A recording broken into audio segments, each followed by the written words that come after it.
BNP মনে করছেন এটা তাদের প্রয়োজনে তারা তারা জুলাই সনদ বাস্তবায়ন চায়, কারণ তারা জুলাই যোদ্ধা।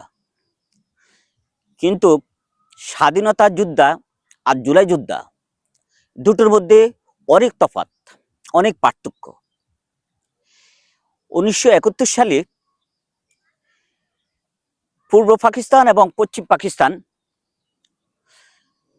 দুটোকে ভাগাভাগির জন্য যে যুদ্ধ হয়েছে, সেখানে 2 লক্ষ মা বোনের সম্বলহানি এবং 30 লক্ষ শহীদদের রক্তের বিনিময়ে অর্জিত হয়েছে।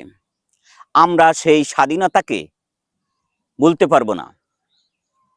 হয়তোবা আমাদের একটি ফ্যাসিস্ট সরকারকে বিতাড়িত করার জন্য জুলাই যুদ্ধ হয়েছে, সেটা অভ্যন্তরীণ বিষয়।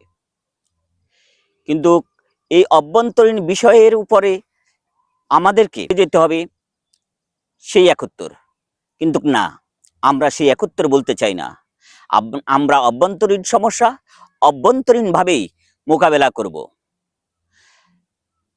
কারণ এই জুলাই যুদ্ধের মধ্যে বিএনপিও ছিল।